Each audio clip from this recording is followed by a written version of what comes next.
नमस्कार। आज के इस विश्लेषण में हम बात करने वाले हैं दिल्ली के विवेक विहार में हुई उस दिल दहला देने वाली घटना की। विवेक विहार में त्रासदी आधी रात का अग्निकांड। कैसे एक बिल्कुल आम सी रात अचानक एक ऐसी अकल्पनीय आपदा में बदल गई। चलिए आज हम इसी पूरे घटनाक्रम को गहराई से समझने की कोशिश करते हैं। अब सबसे पहले समय पर गौर करते हैं।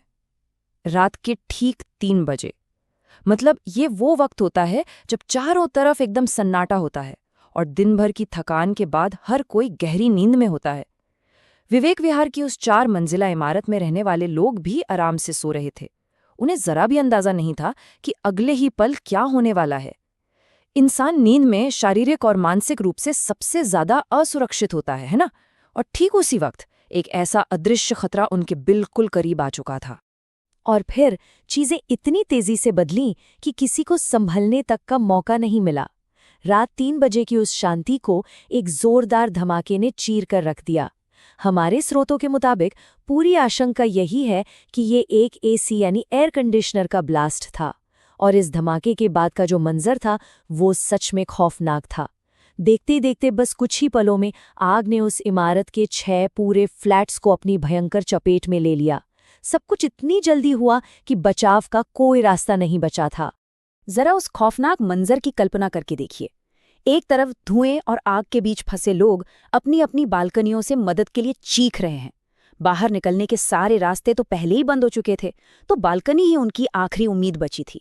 और वहीं दूसरी तरफ नीचे जमीन पर एक अलग ही जद्दोजहद चल रही थी। लोगों की जान बचाने के लिए रस्सियों और सीढ़ियों का इस्तेमाल करके जो भी जुगाड़ समझ आ रहा था उससे एक त्वरित बचाव अभियान चलाया जा रहा था। बस किसी भी तरह जान बचाने की कोशिश हो रही थी, और खैर कुछ लोगों को इस तरह सुरक्षित निकाला भी गया।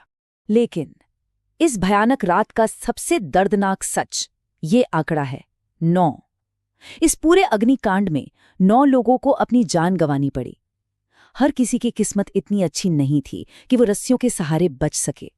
और जो बात इसे और भी ज्यादा हृदय विदारक बनाती है वो ये है कि मृतकों में मासूम बच्चे भी शामिल थे। उन बच्चों की जिंदगी का सफर उस रात उसी इमारत में हमेशा के लिए खत्म हो गया। ये एक ऐसा नुकसान है जिसकी कभी कोई भरपाई नहीं कर सकता। इतनी भीषण आग पर काबू पाना कोई आसान काम तो था नहीं। मौके पर आपातकालीन प्रतिक्रिया भी बहुत बड़े स्तर पर की गई। तुरंत 12 से ज्यादा फायर ब्रिगेड की गाड़ियां वहां भेजी गईं। दमकल विभाग के कर्मचारियों को इस प्रचंड आग से निपटने के लिए भारी मशक्कत करनी पड़ी। अब यह आंकड़ा ही अपने आप में बता देता है कि वो आग कितनी भयावह रही होगी और स्थिति किस कदर बेकाबू हो चुकी थी। आग तो बुझा दी गई, लेकिन असल लड़ाई अभी भी खत्म नहीं हुई है। वर्तमान की तस्वीर सच में विचलित करने वाली है। कई लोग अभी भी लापता हैं और उनके परिवारों पर क्या बीत रही होगी इसका हम सिर्फ अंदाजा ही लगा सकते हैं।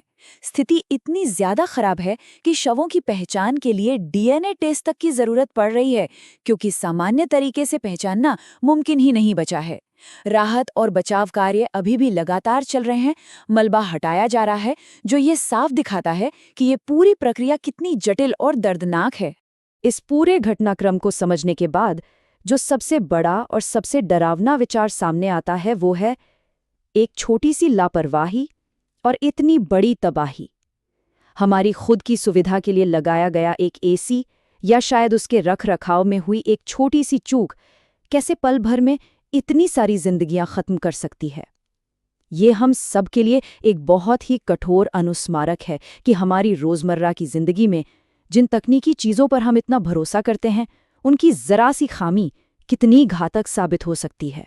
विवेक विहार की इस घटना ने रिहायशी सुरक्षा को लेकर हमारे सारे भ्रम तोड़कर रख दिए हैं, और अंत में ये पूरा विश्लेषण हमें एक ऐसे बुनियादी सवाल के साथ छोड़ जाता है जो हम सभी से जुड़ा है।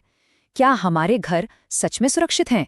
वो जगह जिसे हम अपनी सबसे बड़ी शरणस्थली मानते हैं, जहां हम बाहरी दुनिया की हर चिंता को भूलकर चैन की नींद सोते हैं, क्या वो सच में इस तरह की अचानक आने वाली आपदाओं से पूरी तरह महफूज है?